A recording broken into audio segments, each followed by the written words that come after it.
Bonsoir. Ce soir, je vais vous parler de la prochaine nouvelle lune qui aura lieu donc le 6 mars à 17h05 heure de Paris, dans le signe du Poisson. Voilà le thème de cette prochaine nouvelle lune, donc en Poisson. Donc nouvelle lune, donc il s'agit bien d'une conjonction, donc lune-soleil, qui sera aussi conjointe à Neptune, en Poisson, Neptune étant le maître du Poisson. Alors, cette nouvelle lune est intéressante sur plusieurs points. Parce qu'en effet, c'est en même temps la nouvelle lune, donc le 6 mars, 17h05, en Poisson. C'est aussi l'entrée d'Uranus en Taureau. Alors, Uranus était déjà entré en Taureau, puis donc avait fait une incursion en Taureau, était revenu dans les derniers degrés du Bélier et rentre à nouveau maintenant en Taureau pour plusieurs années, environ 7 ans. Ensuite, on peut aussi voir l'entrée de Chiron en Bélier. Donc 3 événements importants ce 6 mars. Nouvelle lune, entrée de Chiron en Bélier et entrée d'Uranus en Taureau. Donc la nouvelle lune du 6 mars se déroulera en Poisson, le soleil conjoint à la lune à 17 degrés 47 minutes du signe des Poissons, conjoint à Neptune qui sera lui à 16 degrés 09 minutes des Poissons. Donc il s'agit d'une nouvelle lunaison, d'un nouveau cycle, où les émotions, la sensibilité, l'intuition, la réceptivité seront exacerbées. Dans un signe d'eau, tel que le Poisson, c'est forcément beaucoup plus puissant, puisqu'en plus Neptune, le maître des Poissons, s'y trouve aussi. Et la Lune, qui est aussi en charge des émotions, du monde émotionnel, du monde des besoins fondamentaux, sera également en Poisson. Cette période est favorable aux activités artistiques. Le contact avec notre inconscient et l'inconscient collectif sera plus prégnant. L'inconscient collectif est représenté par le Poisson et Neptune en particulier. Par ailleurs, Mercure est aussi et encore en Poisson. Cette nouvelle lune s'inscrit encore dans les énergies de la pleine lune, mais plus encore, de la dernière pleine lune, mais plus encore, car l'amas planétaire en Poisson, donc Neptune, Soleil, Lune, Mercure, viendra renforcer la nécessité de questionner nos modèles et représentations liés au collectif. Je m'explique. Nos modèles et nos représentations sont des notions caractéristiques du Soleil. Elles prennent leur source dans ce que nous renvoie la sphère collective, voire l'inconscient collectif, quand ça se situe en Poisson, avec Neptune, l'inconscient collectif. Trop souvent, hélas, nous souhaitons nous conformer à ce que nous pensons devoir être, ou ce que nous croyons que les autres attendent de nous, dans un rôle, une fonction déterminée. Nous nous laissons impressionner par les autres. Les énergies nous proposent de nous affranchir de ces modèles auxquels nous nous sommes attachés, et auxquels nous voulons correspondre, au risque de ne plus être nous-mêmes. Nous pouvons être addicts, donc dépendants, parce que le signe des Poissons est relié aux dépendances, aux addictions. Donc nous pouvons être dépendants de façons d'être, de comportements qui sont dictés par l'extérieur, à notre insu parfois, de façon inconsciente, afin de nous inscrire dans le collectif. Pour faire notre place dans le collectif, nous adoptons des modèles, des fonctionnements qui nous sont indiqués, proposés par l'extérieur et que nous nous approprions inconsciemment ou consciemment parfois pour être dans le moule, dans le collectif, comme tout le monde. Il peut y avoir une tendance à fuir aussi la réalité avec cet amas planétaire en Poisson, à être enclin aux illusions, à la nostalgie, courir après des chimères.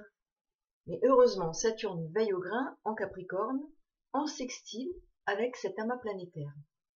Il nous met un peu de plomb dans notre cervelle et peut nous permettre, au contraire, de réaliser nos rêves, car il va structurer, ancrer et faire en sorte que ces projets ou ces rêves puissent se réaliser et être pérennes. N'oublions pas non plus que le signe des Poissons est en analogie avec le karma, comme l'est la planète Saturne, en qualité de maître du karma, et aussi Chiron, qui entre donc en Bélier, fils de Saturne dans la mythologie, donc dans son rôle qui assume une transmission transgénérationnelle inconsciente. Il peut donc se jouer des événements de type karmique pendant cette période. Des situations peuvent s'inscrire dans la résolution d'un karma avant de nous permettre de passer à autre chose, ou des situations vont commencer, nous allons nous y engager sans savoir qu'elles relèvent de la résolution indispensable d'un karma. Chiron entre donc, comme je le disais, en Bélier. Où se trouve Chiron se situe la blessure, une blessure, et se trouve aussi la voie de la guérison, le chemin vers la guérison. Chiron vient renforcer cette idée de soin à apporter à l'individu, à nous-mêmes et à l'individu que nous sommes, afin de nous exprimer ici en Bélier, d'exprimer notre individualité, libérer des entraves de nos croyances imprégnées d'un conditionnement collectif, comme je le disais avec le poisson et cette nouvelle lune en poisson. Durant cette lunaison, car le parallèle se forme pendant cette période, mais Chiron restera en Bélier, lui, plus longtemps, de 2018 à 2027, même si pendant cette période de nouvelle lune se posent particulièrement ces questions d'inconscient collectif, de modèles auxquels nous voulons adhérer, qui nous sont proposés de façon consciente ou inconsciente, et desquels nous devons nous distraire, nous échapper, pour affirmer notre individualité, notre personnalité, notre côté unique. Chiron, lui, va quand même rester en Bélier pendant pratiquement 9 ans. Donc ça va se jouer assez régulièrement, et plus particulièrement pour les personnes qui ont Chiron en Bélier à la naissance, donc nées entre 1969 et 1977. Donc Chiron poursuivra donc ce travail sur ces aspects de notre personnalité, plus pour les personnes qui ont Chiron en Bélier, mais pour tout un chacun, la question va se poser. La question d'une blessure existentielle en lien étroit avec le karma et nos ancêtres, ici relative au droit d'exister, et qui se posera davantage donc aux personnes ayant Chiron en Bélier à la naissance. Donc je le répète, nées entre 1969 et 1977. Chiron va enseigner la renaissance à soi-même par la transmutation de la blessure inscrite en nous et qui va nous poursuivre tout au long de notre vie pour passer d'étape en étape à la transmutation totale et finale, à la résolution de cette problématique, qui est vraiment celle plutôt des personnes qui ont Chiron en Bélier, mais qui est réactualisée actuellement et qui le sera pendant 9 ans. Chiron en Bélier signe le renouveau, l'envie ou la nécessité d'entreprendre, de s'affirmer, de s'imposer, de prendre place. Avec Chiron en Bélier, l'on exerce son existence dans le regard de l'autre. Là se trouve la blessure. C'est pour ça qu'en fait, il y a une correspondance intéressante avec cette nouvelle lune qui, ayant le soleil en poisson, vient faire que nos représentations, nos modèles sont imprégnés de cet inconscient collectif et des valeurs collectives. Et là, en même temps, Chiron en Bélier nous demande d'exercer notre individualité en dehors du regard de l'autre et en s'affranchissant des codes et représentations que nous nous sommes forgés à notre sujet, à notre propos. La nouvelle lune est un moyen et une phase qui va nous y conduire et nous y aider, mais ce sera un moment, et Chiron, quant à lui, va rester 9 ans en Bélier. Donc, il va poursuivre ce travail. Au moment de cette nouvelle lune, Vénus est de surcroît en Verseau, dont le maître est Uranus, qui lui est en Taureau, dont la planète maîtresse est Vénus. Tout se rejoint. Une fois encore, les éléments convergent, et ici, bien vers une nécessité de se libérer des entraves qui, au plan psychique, nouvelle lune en Poisson, mettent un frein à l'expression de notre individualité à reconquérir. Bélier, la reconquête de notre je suis. C'est la nécessité de nous affirmer, de naître à nous-mêmes avec le Bélier, premier signe du zodiaque.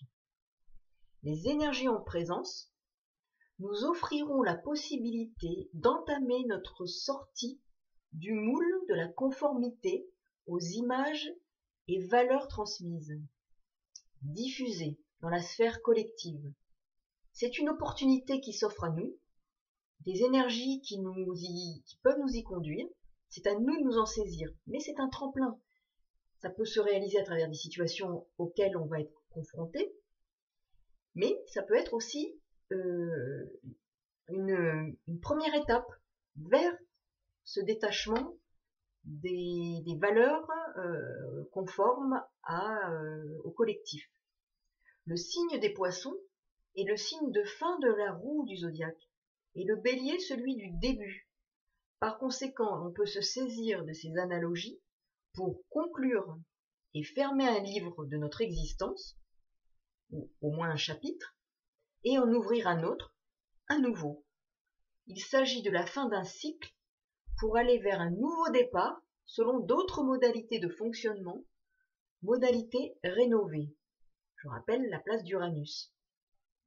Cela ne se fera pas en un jour, mais la dynamique est engagée. D'autant que la prochaine nouvelle lune sera bien entendu en bélier, nouvelle lunaison dans ce signe de début de roue du zodiaque, nouvelle année astrologique également. Le bélier est actif, martien, Mars est sa planète maîtresse, donc combatif. Il combat pour acquérir sa liberté. Mars sera en taureau, avec Uranus également, même s'ils ne sont pas conjoints. Les deux planètes seront en taureau à la période de cette nouvelle lune notamment. La volonté se montre tenace pour aller vers plus de liberté. Mars en taureau, volonté tenace, avec Uranus également, la volonté se montre également tenace pour aller vers plus de liberté, plus de confiance en nos propres valeurs. Le taureau sont les valeurs personnelles aussi. Plus de confiance en ces valeurs, plus de confiance en soi. On retrouve là aussi l'analogie, en tout cas pas l'analogie mais le lien avec Chiron en bélier, qui veut nous permettre d'acquérir cette confiance en nous. Les graines sont plantées dans ce signe de terre qu'est le taureau, pour une germination et une moisson à venir. Saturne est quant à lui au sextile de cette nouvelle lune. Il pose la nécessité de canaliser les énergies pour des projets plus ancrés et pérennes, structurés, solides. L'intuition sera puissante pendant cette période et nous devrons l'écouter pour prendre des décisions. Le taureau, signe de terre, est signe fixe qui permet de faire fructifier, d'acquérir. L'individu se manifeste là dans la matière, le corps s'exprime. Le taureau représente la vie, la sensualité, les instincts, une certaine abondance. Il évoque aussi le bien-être, le confort. L'entrée d'Uranus en taureau pourrait questionner ces notions de confort. Vouloir nous engager sur une remise à plat des valeurs liées au monde du taureau, notamment celles de l'argent, des possessions. Le taureau représente la vie, la nature, l'environnement, le rapport à la nature, à l'alimentation, l'agriculture. L'environnement et ces questions vont connaître des transformations avec l'entrée d'Uranus, la nourriture bio, le rapport à la vie animale, l'écologie, les pratiques nouvelles quant à notre rapport au monde animal et à la nature en général. Il représente aussi la matière et la réceptivité. Le corps et l'âme, la réceptivité et la matière. Vénus, je le rappelle, est la planète maîtresse du signe du taureau. La lune, symbole aussi du féminin, constitue l'un des éléments du symbole formé par la tête du taureau, avec en effet une lune couchée sur un rond, formant les cornes du taureau et sa tête. La lune couchée, c'est la réceptivité. Uranus en taureau signe aussi le développement de la dématérialisation de l'argent, mais aussi des échanges et des modalités de travail, par exemple plus d'actions dématérialisées dans l'entreprise, le télétravail également. Ce sont des exemples, mais qui vont venir être de plus en plus importants grâce à ce passage d'Uranus en taureau. Le signe du taureau met en avant également la résistance au changement, par conséquent avec Uranus, quasiment les contraires se retrouvent et se confrontent. Cela peut évoquer des révoltes. Uranus qui est l'anticonformiste, le réformateur, l'éveilleur, l'indépendant par excellence, l'expression de la liberté va faire son entrée en Taureau et se sentir d'une part davantage contraint. Donc ce seront peut-être des réductions de liberté, des contrôles des libertés plus importants sur Internet, les médias. Le Taureau nous apprend qu'il faut du temps et Uranus est pressé, vif, rapide. Il va devoir, en entrant en Taureau, comme lorsque l'on entre chez un hôte, se mettre au diapason. Comment s'y prendra-t-il? Uranus peut inscrire son énergie dans les caractéristiques du Taureau, via les notions de temps, en effet, et peut être en lien avec plus de temps libre, car une réforme du travail et du code du travail a déjà été lancée. Uranus avait fait une incursion au Taureau, puis il est revenu dans les derniers degrés du Bélier. Cette réforme va se poursuivre par des modifications relatives notamment à la fonction publique. Plus de temps souhaité ou subi? Les deux, mon capitaine. Tout est possible, dans les deux aspects. La question du revenu universel aussi s'inscrit dans cette dynamique. L'argent, le travail et la réforme, trois ingrédients d'Uranus en Taureau. Le travail, l'argent, la réforme. Le travail représenté par le Taureau peut aussi s'exprimer à travers l'activité libérale ou d'auto-entrepreneur, avec Uranus en Taureau. Il peut y avoir une libéralisation des contrats de travail, des modes de travail réformés. Exemple, comme je le disais, la fonction publique qui va connaître des transformations majeures. La place grandissante des robots dans notre vie, à domicile, la domotique, et dans le monde du travail relève aussi d'Uranus en Taureau. L'on voit de plus en plus, pour rompre l'isolement des personnes âgées, des robots qui s'inscrivent dans le quotidien des personnes, chez elles. Uranus sera facteur de renouveau, de transformation, de progression dans le domaine correspondant dans votre thème. La maison dans laquelle il transite sera impactée. Si c'est la maison 1, ça peut jouer sur la santé, sur votre apparence physique, un renouveau, une nouvelle façon de vous présenter. La maison 2, ça peut être des changements relatifs à l'argent, relatifs à vos possessions. De surcroît, comme dans tout Taureau, il y a un petit Scorpion. Il faut se rappeler que la transformation au regard de l'archétype Scorpion passe par la métamorphose. Chaque signe, en effet, dispose en quelque sorte en lui des énergies de son signe opposé. Je vous remercie pour votre écoute à l'occasion de cette nouvelle lune qui s'annoncera le 6 mars. Je vous souhaite une belle lunaison et à très bientôt. Au revoir.